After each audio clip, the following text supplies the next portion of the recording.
ছাত্রছাত্রীরা, তোমরা তোমাদের শেষ গুরুত্বপূর্ণ পরীক্ষা মাধ্যমিকের লাস্ট পরীক্ষা ভৌত বিজ্ঞান পরীক্ষা অবশেষে দিয়ে চলে এলে মাত্র কিছু সময় আগেই। তোমাদের কার কেমন পরীক্ষা হয়েছে সেটা কিন্তু জানাতে একেবারেই ভুলবে না।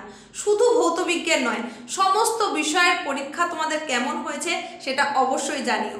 তো তোমাদের এই ভৌত বিজ্ঞান পরীক্ষায় 1 নম্বরে যে প্রশ্নগুলো ছিল 1-এর দাগে এবং 2-এর দাগে, সেই প্রশ্নগুলো সলভ নিয়েই কিন্তু চলে এলাম একটা ছোট্ট উপস্থাপনার সঙ্গে।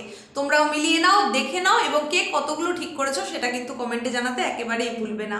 তো পরীক্ষার হলে যেটুকু দেখে বোঝা গেল যে বেশ কিছু জনের পরীক্ষা ভালো হয়েছে, আবার কিছু জন একটু মনমরা হয়ে তুলনায় হয়তো একটু খারাপ হয়ে গেছে, সেরকম অবস্থাতেও কয়েকজনকে দেখতে পেয়েছি। তো তোমাদের কার কেমন হয়েছে সেটা কিন্তু অবশ্যই জানিও। চলো এখন প্রশ্নগুলোর উত্তর মিলিয়ে নাও। আমার হাতে যে প্রশ্নের সেটটা রয়েছে সেই অনুযায়ী আমি উত্তর বলছি, তোমরা একটু মিলিয়ে দেখে নাও। তোমাদের প্রথমেই 1-এর দাগে বিভাগ কতে 1-এর দাগে যে প্রশ্নগুলো রয়েছে সেটার উত্তর বলছি। দেখো 1-এর দাগে যে প্রশ্ন রয়েছে সেখানে হচ্ছে বিভাগ কতে বহু বিকল্প ভিত্তিক অর্থাৎ এমসিকিউ প্রশ্ন। 1-এর 1 যে প্রশ্ন আছে, নিচের কোন রশ্মিটির গ্যাসকে আয়নিত করার ক্ষমতা সর্বাধিক? অবশ্যই আলফা রশ্মি মানে এ। এরপরে 2-এর প্রশ্ন হচ্ছে ফিউজ তারের বৈশিষ্ট্য হলো, এখানেও অপশন এ হবে সঠিক উত্তর অর্থাৎ উচ্চ রোধ নিম্ন গলনাঙ্ক। এরপরে 1-এর 3 দাগে যেটা আছে, আধুনিক দীর্ঘ পর্যায় সারণীতে কয়টি শ্রেণী রয়েছে? সেখানে উত্তর হবে ডি অর্থাৎ 18। চলে যাব পরবর্তী প্রশ্নে। পরবর্তী প্রশ্ন 1-এর 4 দাগে রয়েছে, নিচের কোন যৌগটির সম্পূর্ণ অণু হিসাবে পৃথক অস্তিত্ব নেই? এখানে সঠিক উত্তর অপশন ডি অর্থাৎ NaCl। 1-এর 5 দাগের প্রশ্ন হচ্ছে, নিচের কোন অ্যাসিডটি মৃদু তড়িৎ বিশ্লেষ্য? এখানেও সঠিক উত্তর হবে অপশন এ।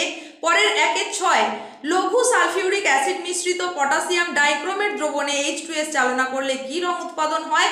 সঠিক উত্তর সবুজ অর্থাৎ অপশন সি। পরের 1-এর 7 দাগের প্রশ্ন, নিচের কোন আকরিকটি অ্যালুমিনিয়ামের আকরিক? অপশন বি সঠিক উত্তর হবে বক্সাইট। এর পরের প্রশ্ন দেখো, ত্রিবন্ধনী যুক্ত অসম্পৃক্ত হাইড্রোকার্বনটিকে শনাক্ত করো। এখানে সঠিক উত্তর হবে অপশন ডি অর্থাৎ C2H2। 1-এর 9 দাগের প্রশ্ন, গ্রিনহাউস গ্যাসটি শনাক্ত করো। এখানে উত্তর যেটা হবে সেটা হচ্ছে অপশন সি জলীয় বাষ্প। পরের প্রশ্ন 1-এর 10 দাগে, এসটিপিতে 22 গ্রাম কার্বন ডাই অক্সাইডের আয়তন হলো, এখানে যে উত্তরটা হবে সেটা হচ্ছে অপশন বি অর্থাৎ 11.2 লিটার। পরের 1-এর 11 দাগের যে প্রশ্নটা রয়েছে এর জন্য উত্তর হবে বি অপশন বি অর্থাৎ 5.6 গ্রাম। চলে যাব পরের প্রশ্নে। দেখো 1-এর 12 দাগের প্রশ্ন, তাপ পরিবাহিতাঙ্ক নির্ভর করে। সঠিক উত্তর হবে অপশন বি পরিবাহীর উপাদানের প্রকৃতির ওপর।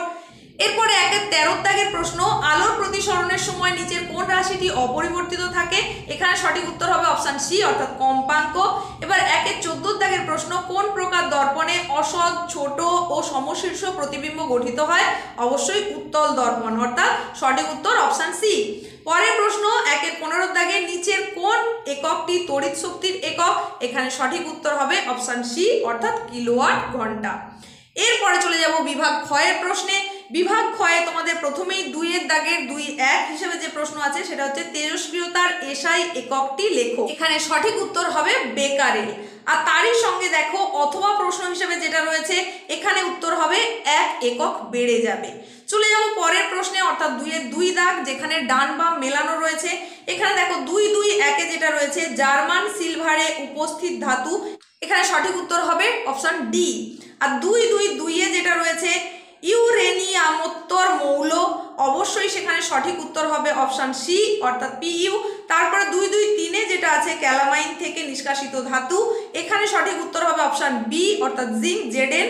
তারপর 2-2-4-এ যেটা রয়েছে এটা যেটা বাকি থাকলো অর্থাৎ অপশন এ এলআই। চলে যাব পরবর্তী প্রশ্নে। 2-এর 3 দাগের যে প্রশ্ন রয়েছে সেখানে সত্য মিথ্যা নিরূপণ করতে বলা হয়েছে, এখানে সঠিক উত্তর হবে সত্য। তারপরে 2-এর 4 দাগের যে প্রশ্নটা রয়েছে কোন গ্যাস উৎপন্ন হবে, এখানে সঠিক উত্তর হবে হাইড্রোজেন। আর তারই দেখো যেটা অথবা প্রশ্নে দেওয়া রয়েছে 3টে অপশন দেওয়া রয়েছে, চিনি, জলীয় দ্রবণ, ইথানল এবং অ্যাসিটিক অ্যাসিড, এখান থেকে সঠিক উত্তর হবে অ্যাসিটিক অ্যাসিড। চলে যাব পরের প্রশ্নে অর্থাৎ 2-এর 5 দাগের প্রশ্নে। 2-এর 5 দাগে যে প্রশ্নটা রয়েছে সেখানে হচ্ছে কি হবে, একটা বিক্রিয়া ঘটবে। বিক্রিয়াটা কিরকম হবে, Fe + CuSO4 = FeSO4 + Cu। এই বিক্রিয়াটা সংঘটিত হবে অর্থাৎ কি হবে, তার সঙ্গে সঙ্গে না লোহার চামচের ওপর কপার অধক্ষিপ্ত হবে। এই হয়ে গেল। এবার চলে যাব তার পরের প্রশ্নে, অর্থাৎ 2-এর 6 দাগের প্রশ্নে। সেখানে যে পদ্ধতিটার কথা বলা হয়েছে হেবার পদ্ধতি, সেই অনুযায়ী সঠিক উত্তর এখানে হবে কি লৌহ চূর্ণ। চলে যাও পরের অথবা প্রশ্নে। অথবা প্রশ্নে দেখো একটা শূন্যস্থান পূরণ করতে বলা হয়েছে। শূন্যস্থান পূরণে যেটা হবে সেটা হচ্ছে CaNCN, অর্থাৎ ক্যালসিয়াম সাইনামাইড। এরপরে চলে যাও 2-এর 7 দাগের প্রশ্ন, থার্মিট পদ্ধতিতে কোন ধাতু নিষ্কাশিত হয়? অবশ্যই Fe বা লোহা। এরপরে 2-এর 8 দাগে দেখো এখানে একটা যে প্রশ্নটা দেওয়া রয়েছে, এখানে সঠিক উত্তর হবে 2 ব্রোমোপ্রোপেন। আর এই 2-8 দাগেই আর একটা অথবা প্রশ্ন রয়েছে। এই অথবা প্রশ্নের যে দুটো উত্তর আমি এখন বলছি সেটা হচ্ছে ক্লোরোপ্রোপেন আর ক্লোরোপ্রোপেন।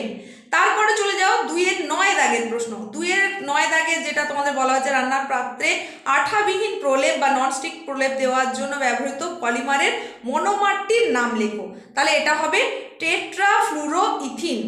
এবার তারপরের যে প্রশ্ন 2-এর 10 দাগের প্রশ্ন, এটা একদম কমন প্রশ্ন, তোমরা সবাই জানো, একেবারে বায়ুমণ্ডলের নিচের স্তর অর্থাৎ ট্রপোস্ফিয়ার। আর তারই অথবা প্রশ্নে যেটা রয়েছে এটাও একদম সহজ প্রশ্ন দেওয়া হয়েছে, ওজোন স্তরের গাঢ়ত্ব কোন এককে প্রকাশ করা হয়? ডবসন। এরপরে দেখো 2-এর 11 দাগের প্রশ্ন বলা হচ্ছে রেফ্রিজারেটর থেকে নির্গত গ্রিনহাউস গ্যাসটির নাম লেখো। এটাও জানি তোমরা প্রত্যেকেই নিশ্চয়ই ঠিক লিখেছো, CFCS। এর পরের প্রশ্ন দেখো 2-এর 12 দাগের প্রশ্ন, এখানে বলা হচ্ছে সত্য মিথ্যা নিরূপণ করো। এখানে সঠিক উত্তর হবে মিথ্যা। 2-এর 13 দাগের যে প্রশ্নটা রয়েছে, 2-এর 13 দাগের প্রশ্নে এখানে অণুর সংখ্যা কত জানতে চাওয়া হয়েছে। তোমরা এটাও যদি লেখো তাহলেও নাম্বার পাবে, যে অ্যাভোগাড্রো সংখ্যার অর্ধেক, এটাও লিখলেও কিন্তু তোমরা নম্বর পাবে। 2-এর 14 যেখানে বিবৃতি দেওয়া আছে একটা, সত্য না মিথ্যা নিরূপণ করতে বলা হয়েছে, সঠিক উত্তর হবে সত্য। আর এরই অথবা প্রশ্নে যেটা দেওয়া রয়েছে সেটা হচ্ছে তাপ পরিবাহিতাঙ্ক, এটা হচ্ছে উত্তর। এরপরে আমরা চলে যাব 2-এর 15 দাগের প্রশ্ন। 2-এর 15 প্রশ্নে দেখো করা আছে বিবর্ধক কাঁচ রূপে কোন ধরনের লেন্স ব্যবহৃত হয়? অবশ্যই উত্তল লেন্স। আর 2-এর 16 দাগের প্রশ্নে আলোক রশ্মির প্রতিসরণের সময় আপতন কোণের কোন মানের জন্য স্নেলের সূত্রটি প্রযোজ্য নয়? এটা হবে 0 ডিগ্রি। আর 2-এর 17 দাগে বর্তমানে তড়িৎ বর্তনীর ফিউজ তারের পরিবর্তে কি ব্যবহার করা হয়? এটা হচ্ছে MCB। আর 2-এর 18 দাগের যে প্রশ্নটা রয়েছে এটা সঠিক উত্তর হবে 484 ওহম। এই ছিল তোমাদের বিভাগ ক এবং বিভাগ খ এর 1-এর দাগ এবং 2-এর দাগের যে সমস্ত প্রশ্নগুলো রয়েছিল 1 নম্বরের, সেইগুলো সমস্ত সঠিক উত্তর করে দেওয়ার চেষ্টা করলাম। তোমরা মিলিয়ে দেখে জানিও যে কে কতগুলো ঠিক করেছো। আজ আর না বাড়িয়ে এখানেই শেষ করলাম।